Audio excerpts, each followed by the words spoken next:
What's up guys, welcome back to our channel. So how's life going? I hope everything's well. For me, yeah, it's good. So as I said in our last video that I'm gonna post at least something to entertain you, like at least something, so that I won't disappear for some whole months. So I'm here with a new kind of video which maybe we didn't make before. I mean this type of thing. So guess what? It's about books, a habit that I'm really addicted to. Like literally, whenever I get free time, I start reading books. So I'm gonna recommend 5 books to you, which are my faves, and you should definitely read them.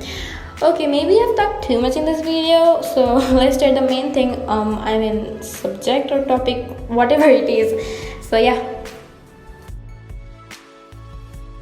So the first book is The Good Girl's Guide to Murder, which is my most favorite among all the books I have, and it's written by Holly Jackson. So 5 years ago, a schoolgirl named Andy Bell was murdered on a Friday night, and in the upcoming Tuesday, Saul Singh, Andy Bell's boyfriend, was found in a forest lying dead with a phone in his hand. And from the phone, he sent a text to his father saying, "I did it, I'm sorry," or something like that. So the police assumed that the murderer was Saul Singh, and the case got closed. But having grown up in the small same town, a girl named Pippa couldn't believe Saul did it, so she chooses to investigate this case for her school project. With the help of Ravi Singh, Saul's brother, she starts to uncover loads of secrets that was being hidden in her town for 5 years. She starts to get threats that may destroy her life, and it even did a little bit, but still she keeps going. In every chapter you'll get something new information, like it is a type of book that you won't be able to keep down. You'll get many surprises and shocks in every chapter, like you'll be how can this happen? I can't believe it. Like those things will come in your mind, and I can't explain this book with words. I am really impressed with Pips and Ravi's talent. She interviews lots of people, and I won't give you a spoiler, but there were total 2 murderers. At last, I really felt bad for Saul.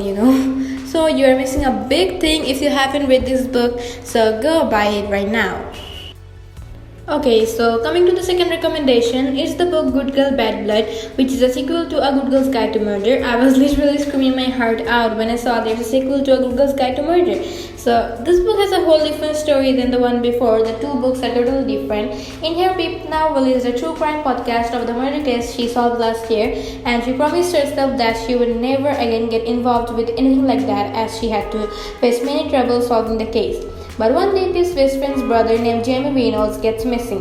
The police also refused to take this case as a priority, so she had to do it again. There is no clue what happened to Jamie Reynolds. He might be dead or be in big trouble, as before he went missing, the past few days he was acting so strangely and was always in his phone talking to someone in midnight, and also sneaking out of the house when everyone else was asleep. I'm so sorry. People also started a season 2 of A Girl's Guide to Murder podcast, where she updates all the new information she gets every day to all her viewers and fans all over the world. But this time, some people start to hate on Pip. However, dealing with everything else, Pip again passes to solve the case and find Jamie. But wait, there's a twist. I mean, there are so many twists, but let me say one, that a person gets killed in front of Pip's eyes in the case.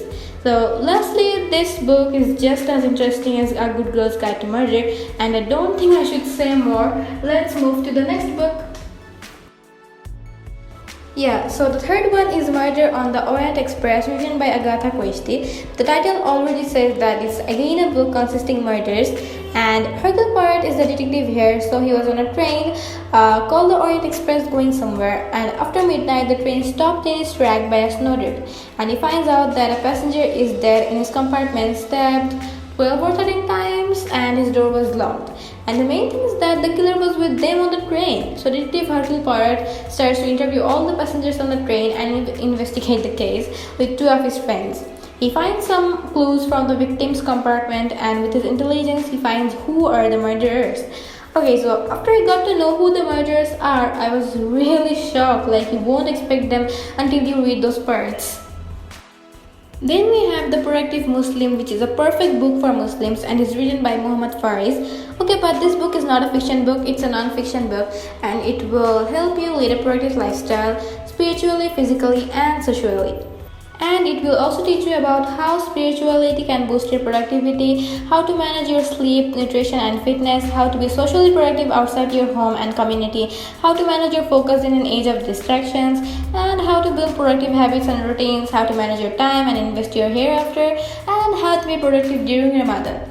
So, these are the basic things the book will teach you and is really helpful.